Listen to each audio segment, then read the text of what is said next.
காட்பாடியில் பூட்டப்பட்டுள்ள கதிரானந்த் வீட்டின் சாவியை அதிகாரிகள் கேட்டிருக்கிறார்கள். சோதனைக்காக அங்கு அமலாக்கத்துறை அதிகாரிகள் காத்திருக்கக்கூடிய நிலையில் பூட்டப்பட்டுள்ள வீட்டின் சாவியை அமலாக்கத்துறையினர் கேட்டிருப்பதாக தற்போது தகவல் கிடைத்திருக்கிறது. கூடுதல் தகவல்களை செய்தியாளர் செந்திலிடம் கேட்கலாம். செந்தில், விவரங்கள் என்ன?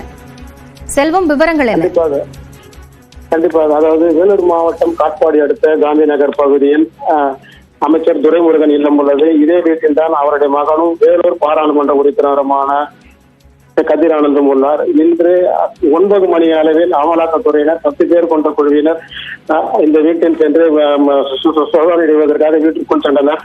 ஆனால் வீட்டின் காம்பவுண்ட் சுவருக்குள்ளே மட்டும் சென்ற இவர்கள் வீட்டினுடைய முன்வாசல் பூட்டப்பட்டிருப்பதால் அங்கேயே தற்போது வரை அவர் அமர்ந்துள்ளனர். 3 மணி நேரமாக அவர்கள் அங்கேயே காத்திருக்கின்றனர். வீட்டின் சாவி இல்லாததால் அவர்கள் வெளியே காத்திருக்க வேண்டிய சூழ்நிலை ஏற்பட்டுள்ளது. அவர்கள் துரைமுருகனுடைய உடன் பிறந்த சகோதரரான துரை சிங்காரம் அவர்களிடம் இதற்கான சாவி கிடைக்குமா என்று அவர்கள் தற்போது கேட்டுள்ளனர். இந்த சாவியானது கிடைக்கும் பட்சத்திலேயே அவர்கள் உள்ளே சென்று சோதனை அடைய வேண்டும். அப்படி இல்லை என்றால் பூட்டை உடைப்பதற்கான அனுமதி பெற்றே அவர்கள் தற்போது உள்ளே சென்று பூட்டை உடைத்து சோதனையிட முடியும் என்ற சூழ்நிலை தற்போது உள்ளது. இதன் காரணமாக அங்கே திமுக வழக்கறிஞர் அணிப்பிரிவில் வீட்டின் முன்பு குழுந்துள்ளதால் அங்கு ஒரு பதற்றமான சூழ்நிலை ஏற்பட்டுள்ளது. இதிலும் குறிப்பாக அங்கு துப்பாக்கி ஏந்து சிஆர்பிஎஃப் காவலர்கள் பாதுகாப்பு பணியில் ஈடுபட்டு வருகின்றனர்.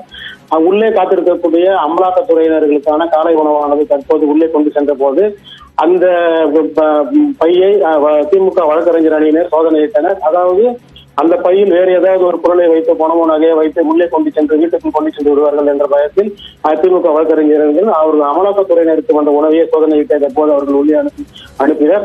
இதனால் அப்பகுதியில் மேலும் பரபரப்பு காணப்படுகிறது. இது மட்டும் அல்லாமல் வேலூர் மாவட்டத்தில் இந்த வழக்கு சம்பந்தமாக சுமார் 4 இடங்களில் தற்போது அமலாக்கத்துறை சோதனை நடைபெற்று வருகிறது. திமுகவின் பிரமுகரான பூஞ்சோலை சீனிவாசன் என்பவருடைய இல்லத்திலும் அவருடைய உறவினர் இல்லத்திலும் வேலூர் பாராளுமன்ற உறுப்பினர் கதிரானந்திற்கு சொந்தமான கிங்ஸ்டன் பொறியியல் கல்லூரியிலும் தற்போது அமலாக்கத்துறையினர் தொடர்ந்து சோதனை ஈடுபட்டு வருகின்றனர். சுமார் 3 மணி நேரத்திற்கு மேலாக இந்த சோதனையானது நடைபெற்று வருகிறது. நன்றி செல்வம், விவரங்களுக்கு.